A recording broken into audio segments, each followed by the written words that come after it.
Hoje nós vamos trabalhar um pouco sobre Marcos, Evangelho de Cristo conforme o relato de Marcos. Na aula passada falamos sobre Mateus e hoje vamos falar um pouquinho sobre Marcos. Então abra sua Bíblia em Marcos capítulo 1, verso 1.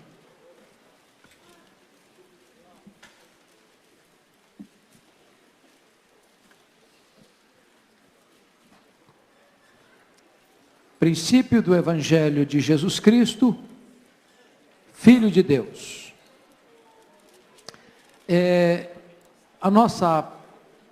O nosso propósito aqui, como o pastor Erival disse, é um panorama bíblico.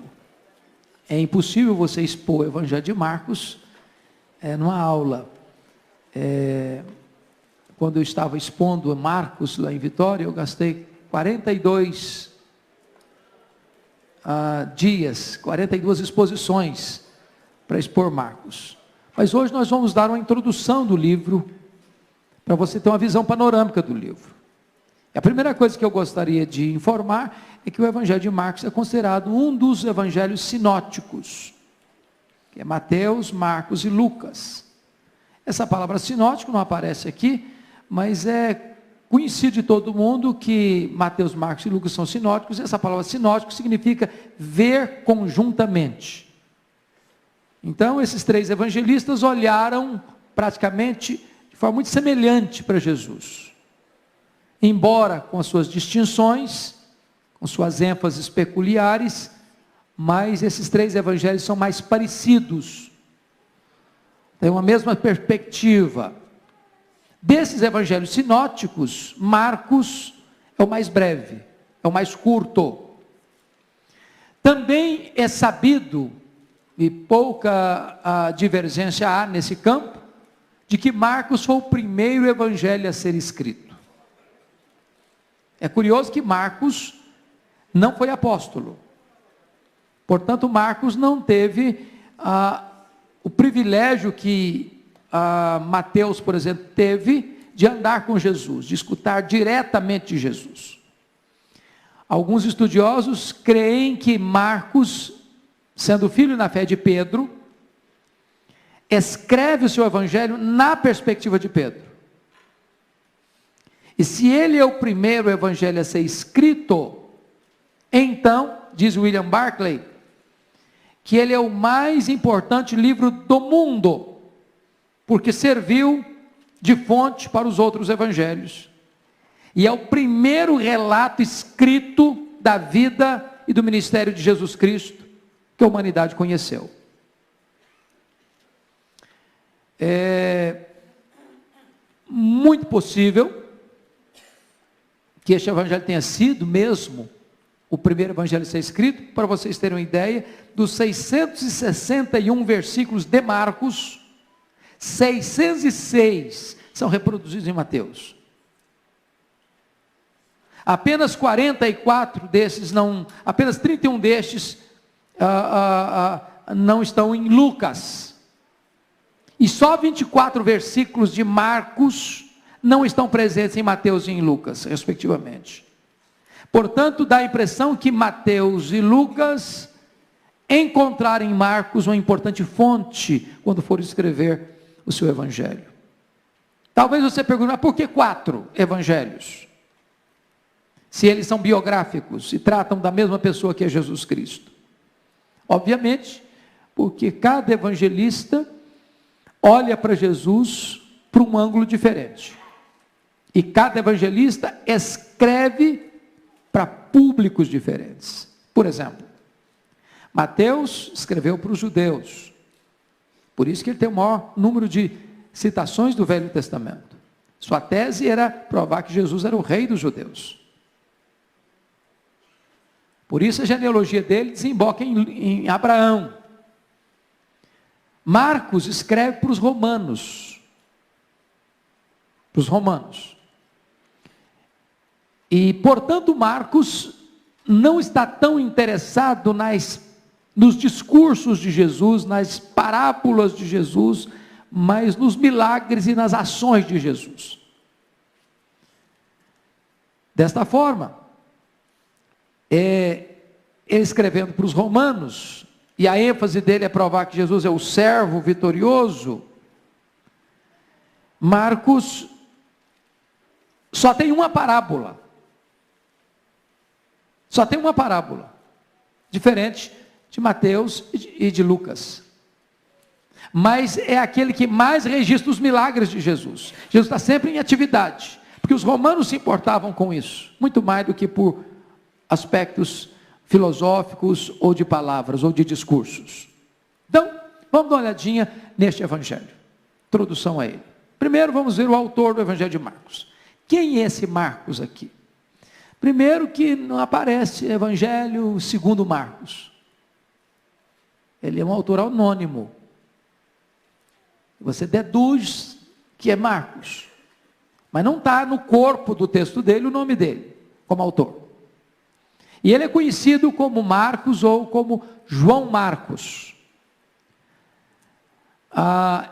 Esse nome duplo é que João é o nome judeu e Marcos o seu nome romano. Juntando os dois, judeu e romano, João Marcos.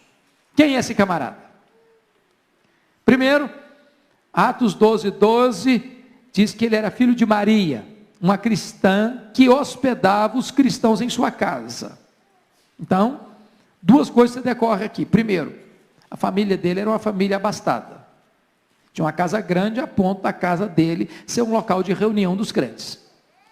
Segundo, você fica informado que se ele era filho de Maria e a igreja reunia na casa dele, ele era um camarada familiarizado com as coisas de Deus.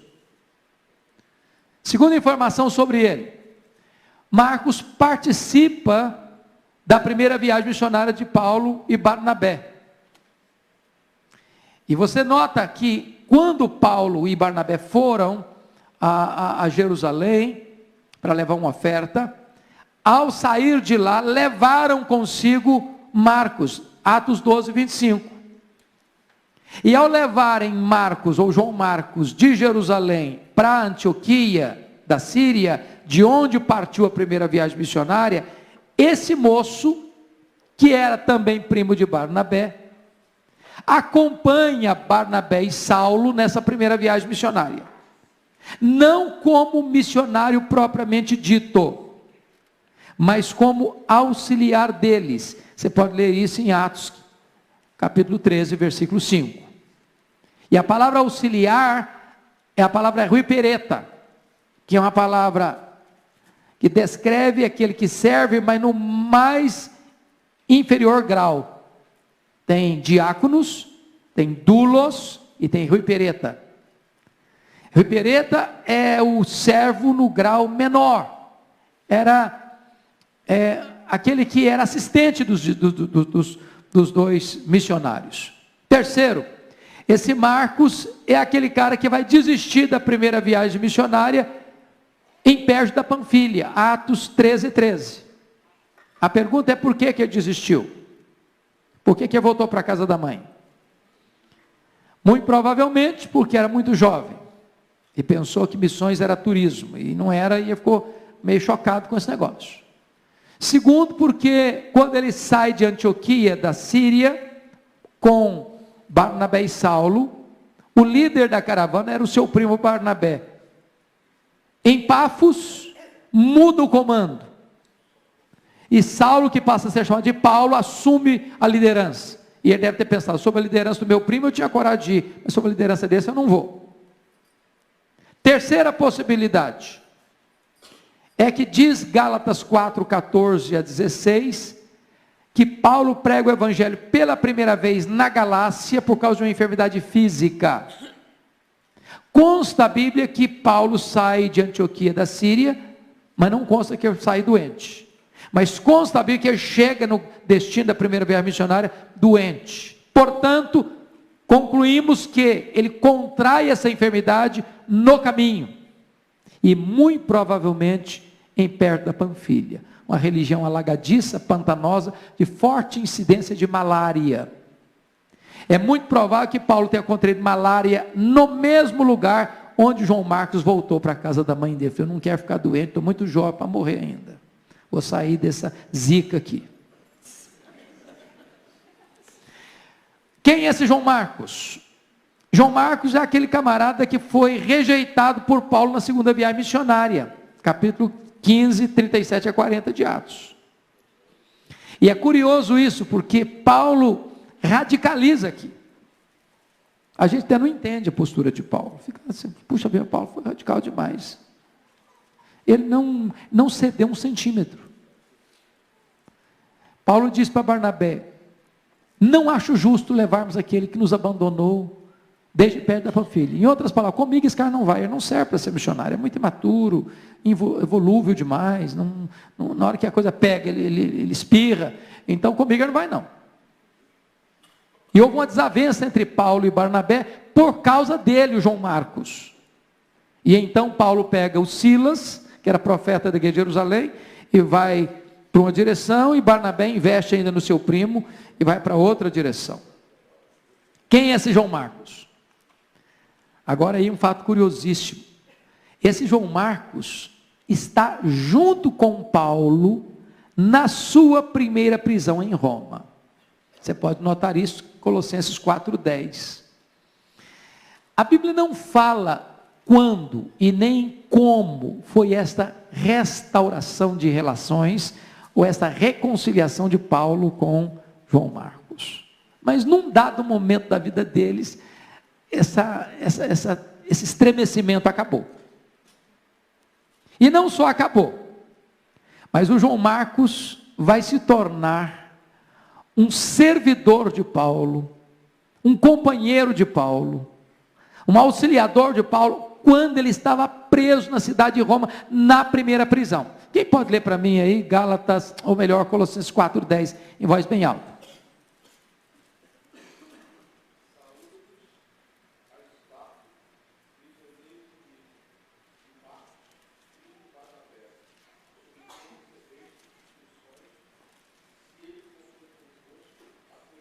Ok.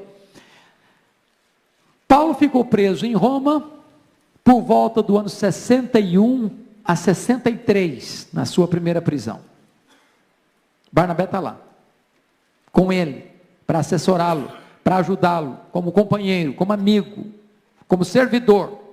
Eu acho isso maravilhoso, porque, primeiro, a disposição de Paulo de reconhecer o erro, e segundo, a disposição de Marcos de perdoar Paulo. Porque se a relação tinha ficado estremecida, alguém tem que tomar iniciativa. Então, houve disposição de ambos de acertarem a relação. Mais ainda, quem é esse João Marcos?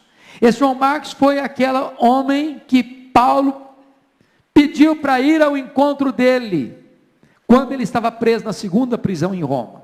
Isso é um fato curiosíssimo, irmãos, porque alguns estudiosos, sobretudo os de linha liberal, rejeitam as cartas pastorais, 1 Timóteo, Tito e 2 Timóteo, porque estas cartas não se encaixam no relato de Atos dos Apóstolos. Por que não se encaixam? Porque Atos dos Apóstolos encerra o seu registro com Paulo preso em Roma, certo? Essa é a primeira prisão. A motivação dessa prisão era a perseguição dos judeus. Está por trás dos judeus. Os romanos eram até muito mais amáveis com Paulo, durante as viagens missionárias dele, do que os judeus. Então essa prisão foi nos anos 61, 63. E aí Paulo sai dessa prisão. No ano 64 acontece a tragédia. Que tragédia que acontece? Quem se lembra? O que acontece em 64? 17 de julho de 64. O incêndio de Roma. O incêndio de Roma. Obviamente, Paulo não está preso. Paulo está solto nessa época. Fazendo o que nós chamaríamos da quarta viagem missionária. Possivelmente foi à Espanha. Deixou Timóteo em Éfeso. Deixou Tito em Creta. E agora, em virtude de uma perseguição que começa depois do incêndio de Roma, com um cunho diferente, que agora não é mais os judeus que estão por trás, são os próprios romanos, é o próprio império, é o próprio imperador. E quem é imperador nessa época? Quem governava Roma nessa época? Nero. Então começa a perseguição, e agora Paulo, sendo líder da igreja cristã, sobretudo na região de Roma, ele é procurado, ele é caçado, e ele é capturado outra vez, muito provavelmente em Troade, na casa de Carpo, e agora é levado para Roma, não para uma prisão como a primeira, que ele tinha determinadas liberdades, era uma espécie de prisão domiciliar. Agora ele vai para uma masmorra, a masmorra mametina, úmida, fria, insalubre, de onde as pessoas saíam leprosas ou para o martírio. Paulo está lá agora nessa segunda prisão, a partir do ano 64, e ele sabia que não sairia de lá, que tinha chegado a hora dele ser martirizado. Agora capítulo 4, versículo 11 de 2 Timóteo, ele diz para Timóteo o seguinte: quando você vier, traze com você João Marcos, porque ele me é útil no ministério. Tinha sido útil na primeira prisão, e agora Paulo requer a presença dele de novo na segunda prisão. Quem é esse João Marcos? Conforme 1 de Pedro 5,13, ele é filho na fé do apóstolo Pedro. Pedro frequentava a igreja que ficava na casa dele. Tanto é que quando Pedro foi solto daquela prisão, lá em Atos 12, onde Pedro foi imediatamente depois de ser solto? Para a casa de Maria, mãe de João Marcos, onde a igreja estava reunida. Muito bem. Que Marcos é o autor deste evangelho? Há um consenso enorme, por exemplo, dos pais da igreja. Todos os pais da igreja são unânimes, desde Papias, Justino Mártir, Tertuliano, Clemente Alexandria, Orígenes, Eusébio, Irineu, todos eles deram testemunhos claros de que Marcos era de fato o autor deste evangelho, e na linguagem de Papias, o hermeneuta, o intérprete de Pedro. Então, é como se Marcos, que era filho na fé de Pedro, que conviveu mais com Pedro, escrevesse este evangelho pela visão de Pedro, pelos relatos particulares e pessoais que Pedro passou para ele. Muito bem, você pode perguntar agora, quando? E de onde? E para onde ele escreveu este evangelho? Bom, é muito provável que ele escreve este evangelho antes da destruição de Jerusalém no ano 70. Porque não há nenhum relato no evangelho da tragédia que acontece, da destruição de Jerusalém, da expulsão dos judeus de Jerusalém. É muito provável que ele escreveu este evangelho entre os anos 55 a 63. E eu quero crer que ele escreve esse evangelho logo depois, muito provavelmente, do próprio martírio, entre a primeira e a segunda prisão de Paulo em Roma, e ele escreve de Roma para os romanos. E notem vocês que ele tem não apenas o privilégio de ser filho na fé de Pedro, mas ele tem também o privilégio de agora, estando com Paulo preso na primeira prisão, e muito provavelmente chegou em tempo, na segunda prisão antes do mar de Paulo, de escutar também pessoalmente Paulo nos seus relatos. Então ele está em Roma, e ele escreve para os romanos, a partir de Roma, sendo este então o primeiro evangelho a ser escrito. Muito bem, como é que nós poderíamos chegar à conclusão de que Paulo escreveu para os romanos e não para os judeus? Desculpa, obrigado, amado. Por que nós chegamos à conclusão de que Marcos escreveu para os romanos e não para os judeus? Que evidências nós teríamos neste evangelho para chegarmos a essa conclusão? Primeiro, Marcos enfatiza mais as obras de Cristo que os seus ensinos. Por que isso? Porque os romanos não eram muito afeitos à filosofia, a palavras, a ensinos, mas a obras, às ações. E este evangelho, mais do que qualquer outro, a ênfase dele é sobre a atividade. mais os milagres do que os ensinos. Para vocês terem uma ideia, tem 18 milagres registrados em Marcos, e apenas uma parábola. Jesus está sempre se movendo de uma ação para outra ação, curando os cegos, limpando os leprosos, levantando os paralíticos, libertando os possessos, acalmando as tempestades, levantando os mortos. Segunda razão, Marcos apresenta Jesus como servo. É por isso que você não encontra genealogia nesse livro, nesse evangelho. Não tem genealogia de Jesus. Por que não tem? Porque um servo não tem genealogia.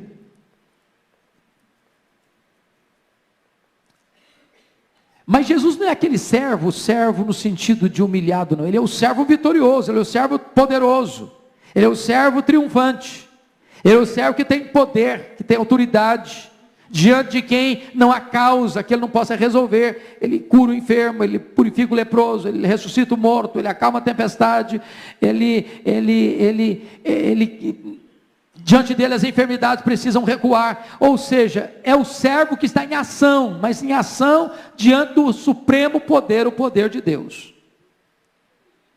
Terceiro, Marcos é o evangelista que explica termos judaicos para os seus leitores. Talita cumi, que quer dizer, menina, levanta-te. Ele usa o termo da linguagem ou do aramaico, que é o mais que usa mais aramaico, os termos aramaicos dos evangelistas é Marcos, mas ele tem o cuidado de dar o termo e explicar. Isso prova o seguinte, que ele está escrevendo para um povo que não tem familiaridade com essa língua. Ainda mais, Marcos preocupa em explicar costumes judaicos. Se você pega Marcos 7, a questão lá das tradições judaicas, ele vai debulhando isso, explicando, embora Mateus também faça o mesmo, lá em Mateus 15, mas ele tem o cuidado de explicar aqueles rituais judaicos e detalhar por que esses rituais acontecem. Ele está escrevendo para um povo que não é familiarizado com esses rituais, por isso que ele não só expõe os rituais, mas explica o significado dos rituais. Que outro exemplo? A questão dos termos, palavras latinas que ele usa. Ele usa, por exemplo, legião, denário, quadrante, pretório, centurião, são todos termos latinos, termos romanos. Por que ele os usa com essa frequência? Porque o público dele é familiarizado com estes termos latinos. Pois bem, se Paulo, eu estou com Paulo na cabeça, né? Se Marcos escreveu de Roma para os romanos, a pergunta é: como é que estava Roma quando ele escreveu? Eu acho que todos vocês sabem que o imperador Augusto, César Augusto, morreu no ano 14 depois de Cristo. E César Augusto foi um fenômeno do ponto de vista administrativo. Ele chegou a dizer que recebeu uma Roma de barro e entregou uma Roma de mármore. Quando ele morre, quem assume o governo de Roma? Tibério César. Nesse período, embora Roma era uma grande metrópole, para vocês terem uma ideia, naquela época Roma tinha 1 milhão de habitantes. Você pensar, há 2000 anos, uma cidade com 1 milhão de habitantes, você está pensando em uma coisa fenomenal. Uma cidade de palácios, uma cidade riquíssima, poderosíssima, mas ao mesmo tempo, do ponto de vista moral, estava numa profunda e total decadência.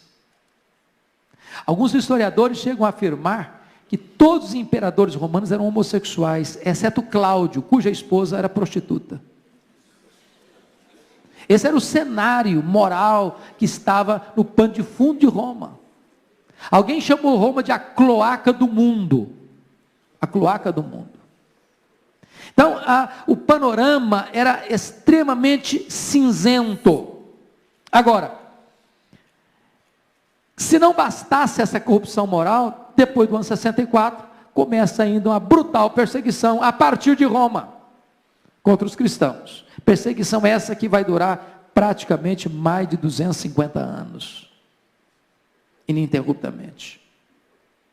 Quais seriam as características distintas deste Evangelho de Marcos? Primeiro, Marcos é eminentemente um evangelho querigmático. O que significa isso? Significa que Jesus em Marcos não é apenas aquele que opera milagres, mas aquele que prega, que proclama, que anuncia. Então ele é extremamente querigmático. Aliás, Jesus se apresenta nesse evangelho como pregador. Isso é importante a gente entender. Jesus foi um pregador. E às vezes quando as multidões vinham para milagres, eles não, eu vou para frente que eu vou pregar, eu fui chamado para isso, eu vim para isso, para pregar. Segundo, Marcos enfatiza a popularidade do ministério de Jesus. Em Marcos, Jesus está acompanhando, sempre sendo acompanhado por multidões, e ele está fazendo. Terceiro, Marcos enfatiza a questão da identidade de Jesus, mais do que qualquer outro evangelista. Por exemplo, tu és o meu filho amado, quem é este que até o vento e o mar lhe obedecem? Seus contemporâneos interrogavam, não é este o carpinteiro, filho de Maria? Herodes pensa que ele é João Batista, que ressuscitou. Outros pensam que ele é Elias, que voltou. Ainda outros pensam que ele é um profeta.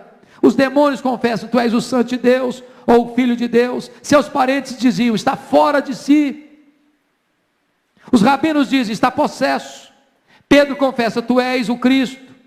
Para Bartimeu, ele é o filho de Davi. Até Judas o identifica, é esse. Caifás pergunta oficialmente, és tu Cristo? E Pilatos, és tu rei dos judeus? E recebe a resposta, eu sou, tu dizes. O comandante diz, verdadeiramente este é o Filho de Deus. Em outras palavras, em Marcos há um cuidado especial de definir quem é este Jesus. Ele é o servo de Deus, o servo vitorioso. Muito bem, quando se fala em Marcos enfatizar as ações de Jesus, há uma palavrinha grega, eutis, que é traduzida por imediatamente, logo ou então, que aparece 40 vezes em Marcos. Então, imediatamente, logo, em seguida.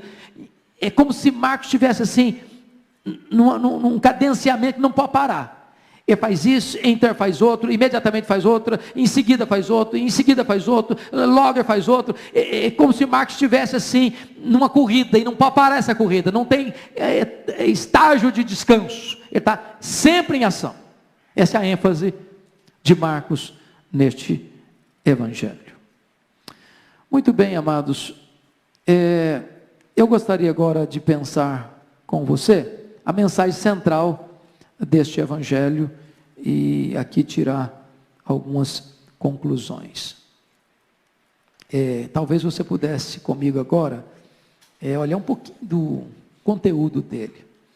Então eu queria pensar em 4 pontos aqui. 4 pontos. Primeiro, a vinda do servo conquistador. Segundo, o conflito do servo, o rei poderoso. Terceiro, o conquistador reivindicando o seu direito no reino e no poder. E quarto, como o servo vitorioso prepara o estabelecimento do seu reino. Se você notar, agora abra lá em Marcos. Vamos pensar um pouquinho juntos.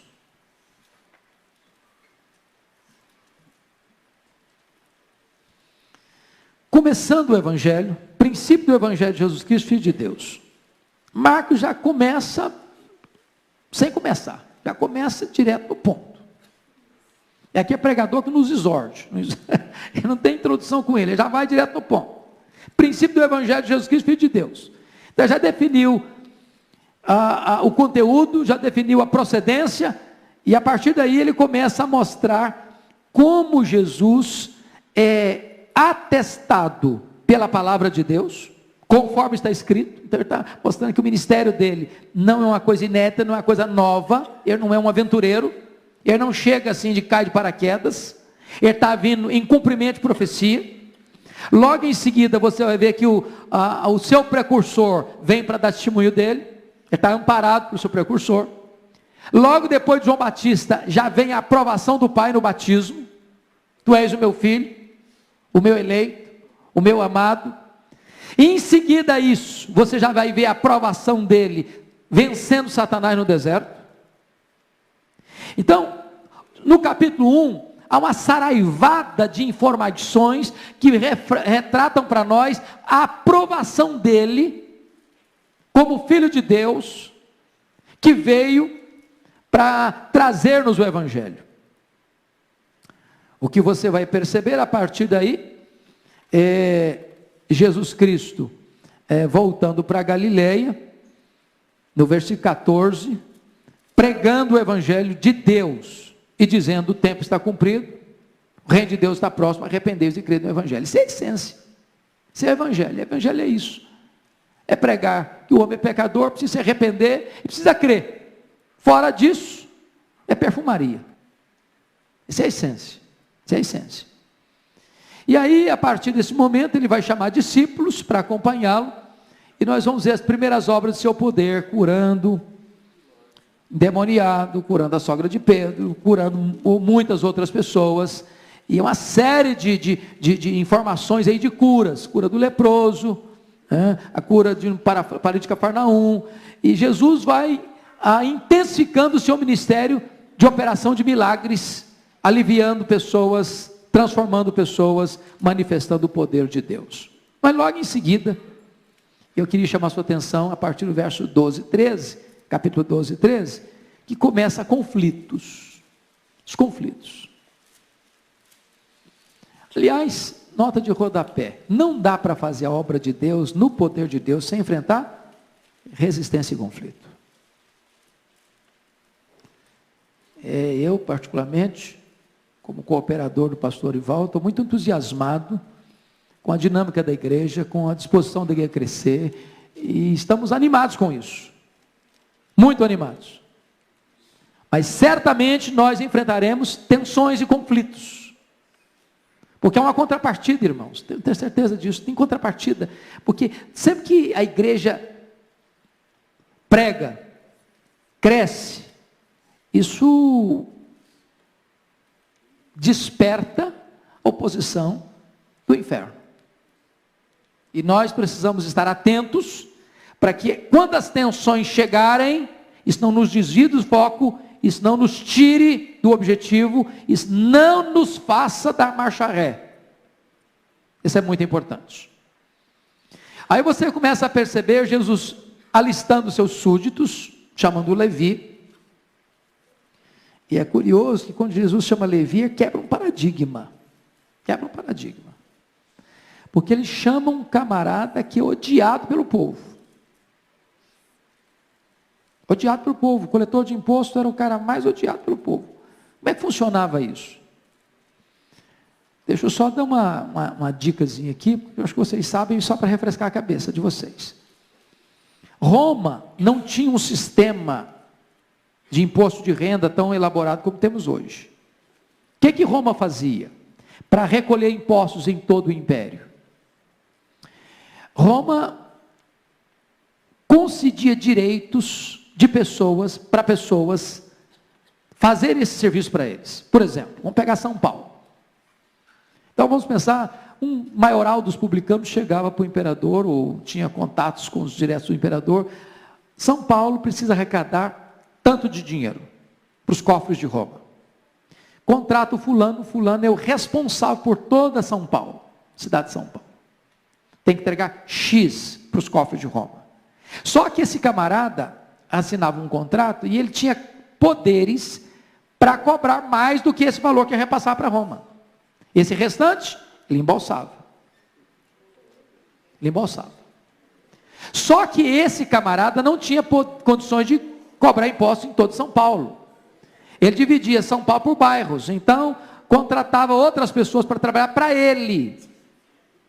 Olha, você vai cobrar o bairro de Pinheiros, você vai cobrar o bairro Butantã, ou você vai cobrar no bairro Moema. Agora, eu preciso receber tanto do bairro de Pinheiros. Você passa para mim,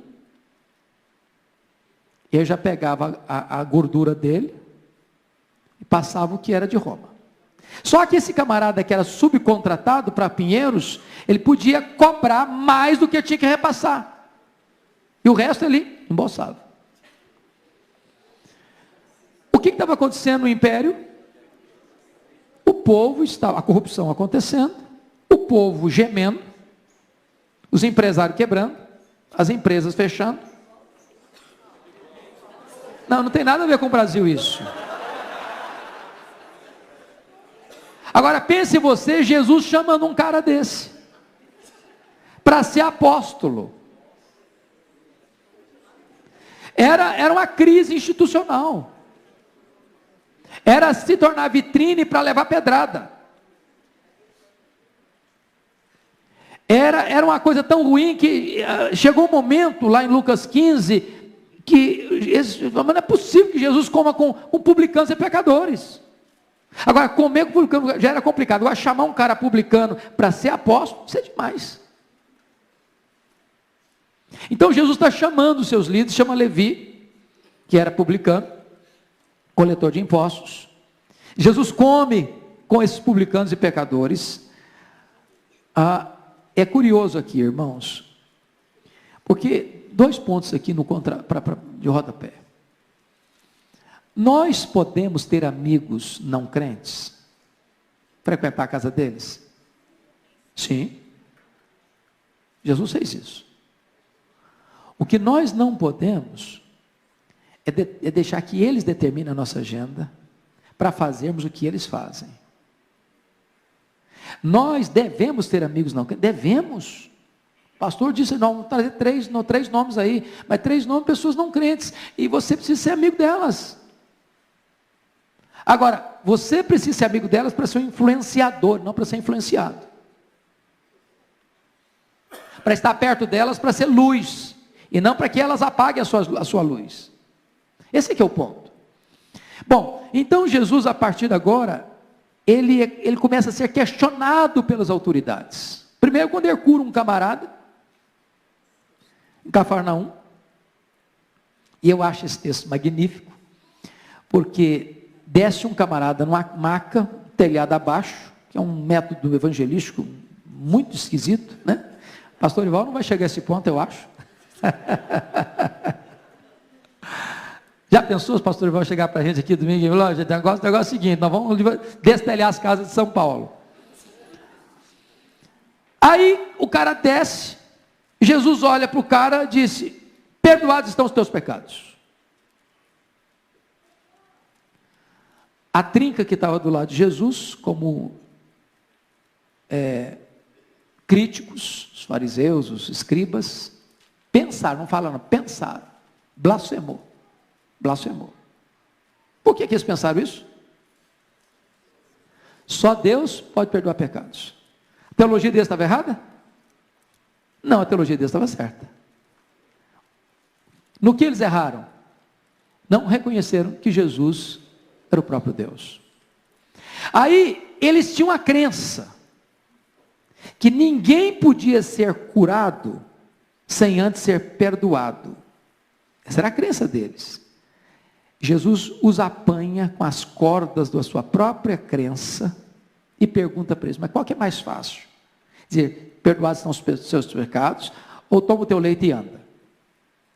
Porque se Jesus mandasse o cara levantar e andar, dentro da cabeça deles, o cara tinha que ter sido perdoado primeiro.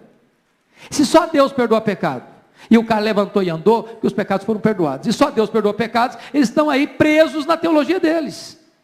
Então tem que admitir que Jesus é Deus. Que se ele não é Deus, ele não pode perdoar pecados. Se não perdoa pecados, o cara não levanta e anda. Então, Jesus diz, não, levanta e anda. E aí eles têm que engolir seco. E ficar presos nas cordas da sua própria convicção religiosa. Que Jesus Cristo é Deus. O fato seguinte, estavam pensando, agora no fato seguinte, Marcos 3, Jesus entra na sinagoga, e tem um cara lá com a mão seca. Qual que era a mão seca? A mão direita, a mão destra. E as pessoas, os fariseus, os escribas, eles acompanhavam Jesus, não para ouvirem os ensinamentos, não. Acompanhavam Jesus para pegá-lo no contrapé. No contrapé. Lá pelas tantas, queriam saber se Jesus ia curar no sábado. Tinha um camarada lá, talvez aquele camarada que não queria que ninguém pedisse para ficar de pé, porque ele ficava com vergonha. Jesus disse, fica de pé. Aí Jesus não ficou só nisso, não. Vem para o meio. Eu falei, mas não é possível, hoje eu estou encrencado. Vem para o meio. Aí terceiro, estenda a tua mão. Pronto. Imediatamente a mão ficou curada. E a partir de Marcos 3, os fariseus se mancomunaram com quem? Com os herodianos. Quem eram os herodianos? Os que apoiavam Roma. Quando se trata de lutar contra um inimigo comum, até os inimigos se reconciliam. Não foi assim com Pilatos e Herodes? Aqui com fariseus e herodianos. E a partir de Marcos 3, eles já planejam, arquitetam formas de matarem Jesus. Então, a partir de Marcos 3, você já vai ver essa tensão do ministério de Jesus. Ele fazendo milagres, ele libertando possessos, ele purificando leprosos, ele ressuscitando mortos, mas os fariseus apertando o cerco, os escribas apertando o cerco, debaixo de perseguição. E aí você vai notar uma coisa curiosíssima. No capítulo 4, ele explica para nós o desenvolvimento do reino. Quando chega no capítulo 4, 35, até o finalzinho do capítulo 5, há uma evidência belíssima aí. Porque Jesus vai fazer o quê? 4, 35 a 41.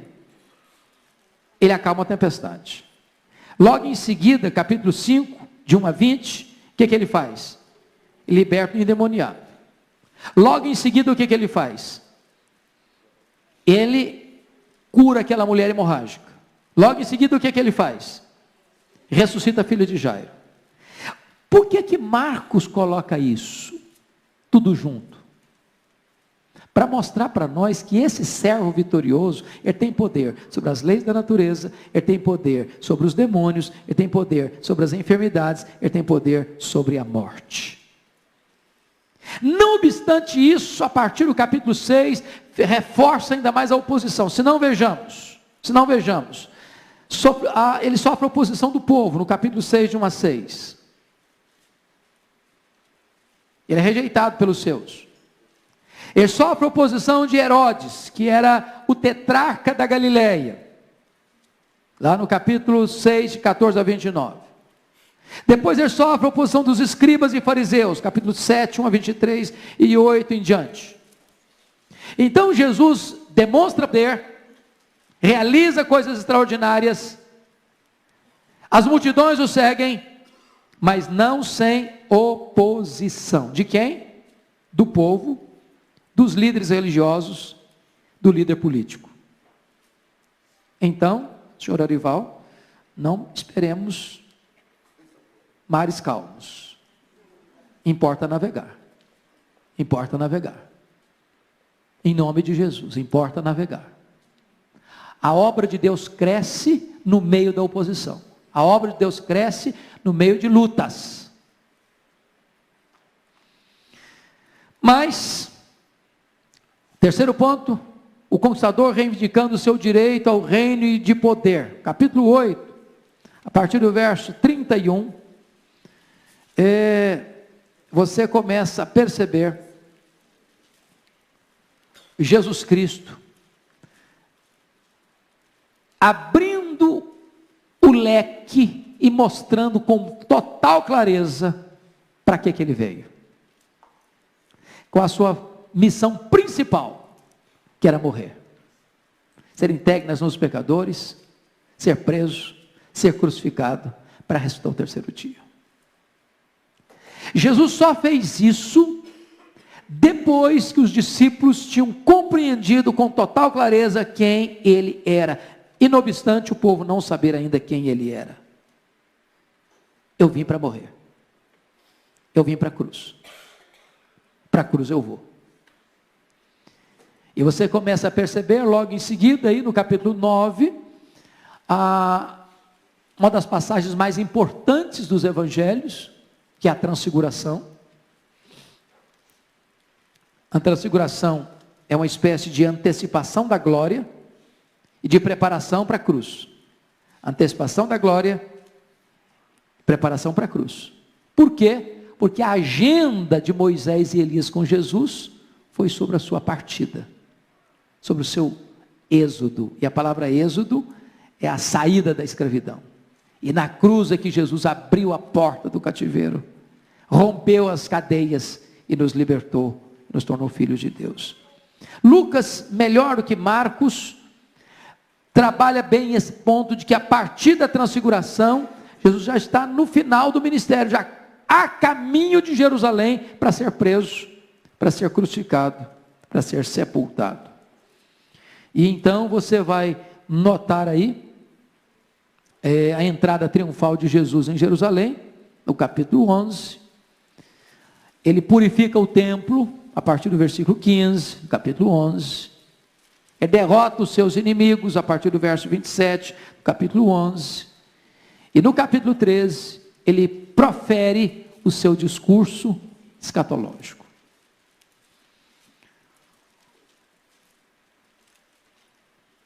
Então notem que ele é atestado para o que veio fazer pelas Escrituras, pelo precursor, pelo Pai. É credenciado a fazer o que está fazendo, porque ele vence Satanás. Ele chama alguns para segui-lo, ele começa o seu caminho itinerário, pregando, curando, libertando. Ele enfrenta a hostilidade, e a hostilidade vai crescendo. A hora que chega o seu momento, ele diz: eu vim para isso, eu vim para morrer. Então não esperem que eu vou ser um Messias político, que eu vou ser um Messias para fazer apenas milagres, curar doentes, libertar possessos, ressuscitar mortos. Eu fiz isso como evidência de que eu sou o Messias. Eu fiz isso para provar que eu sou filho de Deus. Mas a minha missão de fato, eu vim para isso, para ir para a cruz. E é para a cruz que eu estou caminhando. E se você perceber, Marcos é esse evangelista que vai preparando, vai afunilando esse caminho para mostrar esse cenário para nós. E finalmente, queridos irmãos, finalmente, você vai ver no capítulo 14, agora Jesus preparando-se para a sua morte, porque há um plano para tirar a sua vida. Ele é ungido em Betânia depois que ressuscita Lázaro. Aqui não consta a ressurreição de Lázaro, mas essa unção que ele recebe por Maria é depois da ressurreição de Lázaro. Há aqui um pacto de traição, e é curioso isso, e aqui vale a pena destacar esse ponto.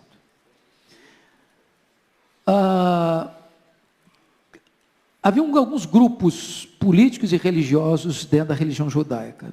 Podemos mencioná-los? Tinha os fariseus, os saduceus, os herodianos, tinha os essênios, mas basicamente os principais eram os fariseus e os saduceus. Os escribas e os doutores da lei vinham de onde? Dos fariseus ou dos saduceus? Dos fariseus. Os fariseus eram separatistas, eram os mais zelosos das tradições. Os saduceus eram os chamados teólogos progressistas, liberais. Eles não acreditavam em todo o Velho Testamento. Eles não acreditavam, por exemplo, em ressurreição, não acreditavam em anjos. Mas eles, numa espécie de cooperação com Roma, receberam de Roma o privilégio de fazer o quê? Tomar conta do templo. Era uma mina de ouro. Uma mina de ouro. O templo era uma mina de ouro. Por quê? Porque tinham suas festas. Tinham 3 festas nacionais: Páscoa, Pentecostes, Tabernáculos. Essas festas vinham gente do mundo inteiro. Do mundo inteiro. Várias nações, os judeus espalhados pelo mundo vinham para lá, para Jerusalém. O que fazia? Tinha os sacrifícios. O cara não podia comprar nenhum animal para sacrificar, nenhum objeto para o altar, com dinheiro estrangeiro. Tinha que fazer o quê? A troca da moeda, o câmbio. Só que esse câmbio era feito na praça do templo, sob a orientação ou sob o comando dos saduceus. Só que na hora de trocar, tinha um ágio. A palavra certa é ágio? Tinha um ágio, pesado. Pesado. Para quê? Para desembolsarem. Então o templo virou uma praça de negócio. Não só de negócio, não é negócio honesto não, porque se fosse um negócio honesto pelo menos, para facilitar a vida do povo, ok, gente, para facilitar a vida de vocês, a gente faz um câmbio aqui mesmo na praça. Não, era para ganhar dinheiro, era para assaltar o povo. Jesus chamou de covil de ladrões. O que é um covil? É um lugar que a pessoa se esconde ali para rapinagem, exploração. Então, vejam vocês que no começo do ministério de Jesus, quem está por trás da perseguição a Jesus são os saduceus ou os fariseus? No começo. Fariseus ou saduceus? Não estou entendendo, vocês estão falando. Os fariseus. Eram os fariseus. Com seus escribas, com seus doutores da lei. Mas um fato acontece. Jesus chega em Jerusalém.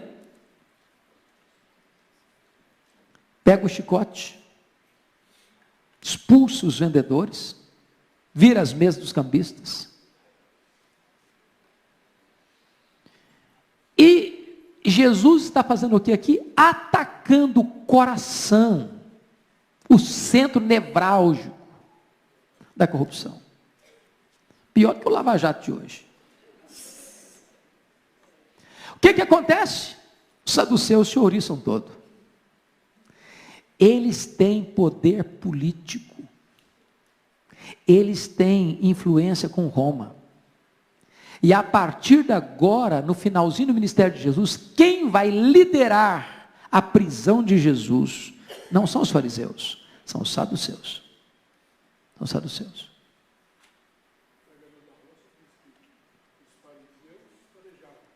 Isso.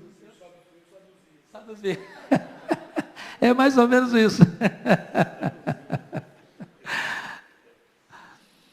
Então, amados, quando Jesus chega em Jerusalém, depois, o cerco está fechando, os saduceus, você nota lá em João 11, que quando Jesus ressuscita Lázaro, eles tomam a decisão, precisamos prendê-lo.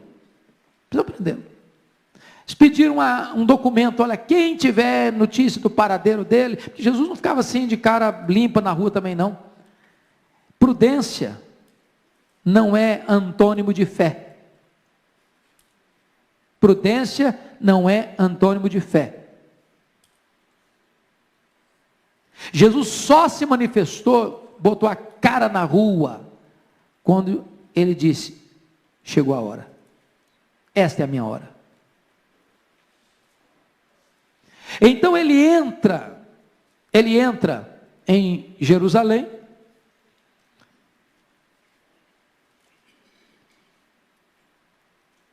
o traidor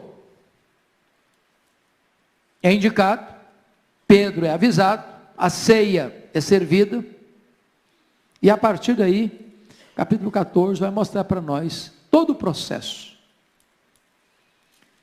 Nada pega Jesus de surpresa, ele está cronologicamente definido e cronometradamente definido. Ele sabe o que vai acontecer, passo a passo. Ele sai do cenáculo, vai para o Getsemane. No Getsemane, ele enfrenta a mais titânica batalha, em oração, sem poder ter a companhia dos amigos dele.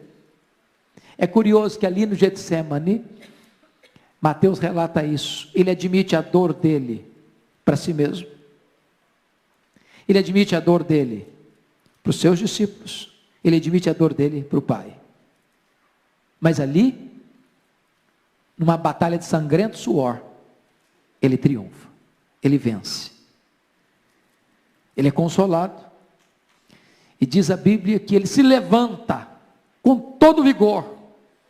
E é João que nos informa isso, quando a turba chega com porretes, com paus, com espadas, é Jesus quem dá o primeiro passo adiante e pergunta, quem buscais? a Jesus Nazareno, eis-me aqui.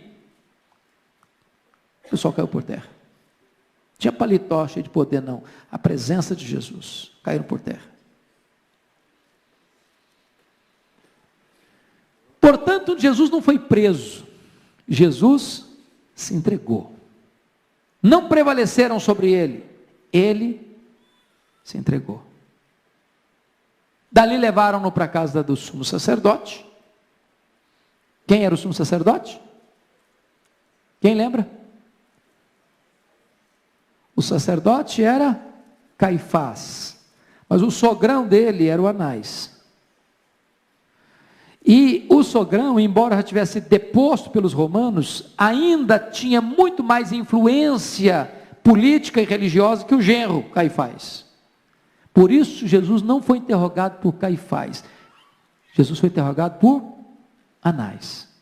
Mas na hora de bater a canetada lá, assinar para mandar para o governador romano, quem encaminhou Jesus foi Caifás. Porque Anás era o sumo sacerdote de fato, mas Caifás era o sumo sacerdote de direito. Pois bem, dali Jesus sai no Sinédrio. Na quinta-feira à noite ele é acusado de blasfêmia, e na sexta de manhã o Sinédrio percebeu que uma coisa estava errada, que uma acusação puramente religiosa não encontraria respaldo diante do governador romano. Então reúne de novo, bem de manhã, ainda de madrugada, para fazer uma segunda acusação contra Jesus, acusação de conspiração ou sedição, crime contra César. Com essas duas acusações, os sumos sacerdotes entregaram Jesus para o governador. Acusação política, acusação religiosa, acusação contra Deus, acusação contra o Estado, blasfêmia e sedição. Vocês conhecem, então, o registro do capítulo de número 15, que é o julgamento de Jesus, que é a condenação de Jesus, que é a crucificação de Jesus, que é a morte de Jesus e o sepultamento de Jesus. E só para pegar mais um ganchozinho no sepultamento, um dia, se o pastor, já pregou sobre José de Arimateia, pastor? Aqui? Lembra? Não? Vamos pensar um dia, preparar um sermão nós dois, 4 mãos. Você vai me ajudar, eu dou algumas dicas. Já parou para pensar em José de Arimateia? Camarada que se arriscou, depois Jesus está morto. Foi lá no governador para reivindicar o corpo dele. Investiu dinheiro. Túmulo novinho, lá no jardim da família dele. Bota Jesus lá. Quantas pessoas que desfrutaram do privilégio de ter Jesus, de ouvir Jesus, de acompanhar Jesus e não investiu. Jesus está morto. Debaixo de vaias e apupos. E ele investe. Ele se arrisca. Jesus é sepultado. E aí entra o capítulo 16, que é a ressurreição de Jesus, a aparição de Jesus e a comissão de Jesus. E finalmente a ascensão de Jesus. Eu queria só, para fechar, dizer o seguinte.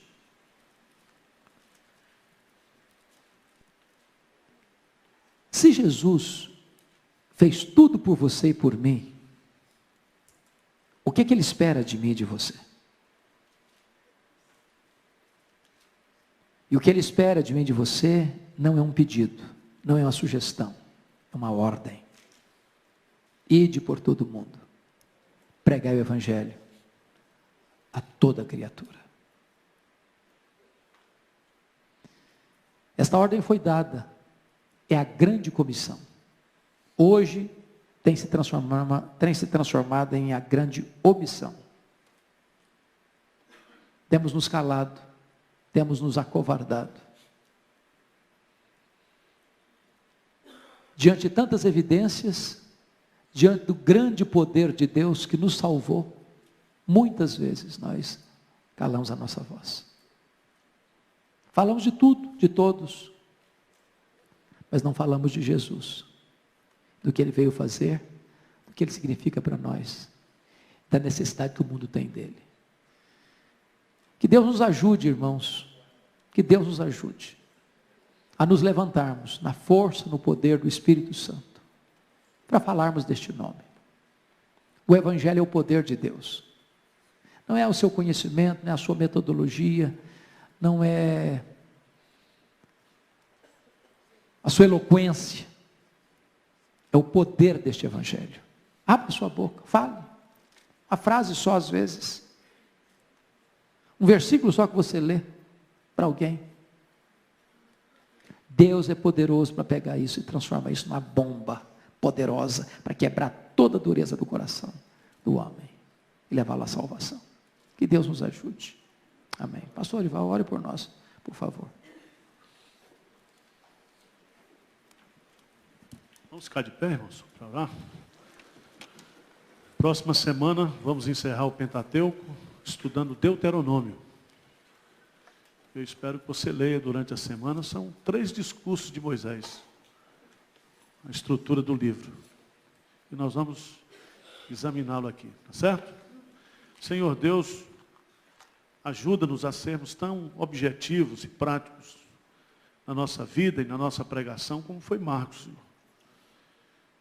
Que o Senhor possa nos dar foco, objetividade, intencionalidade, mas acima de tudo o poder do Teu Santo Espírito para nós pregarmos a palavra e vivermos o Evangelho. Que o Evangelho de Marcos nesta manhã, o Teu Evangelho, possa cair nos corações, possa nos despertar a ter uma vida mais profunda do Evangelho, Senhor, e sermos verdadeiros evangelistas. Nós te pedimos e te agradecemos em nome de Jesus. Amém.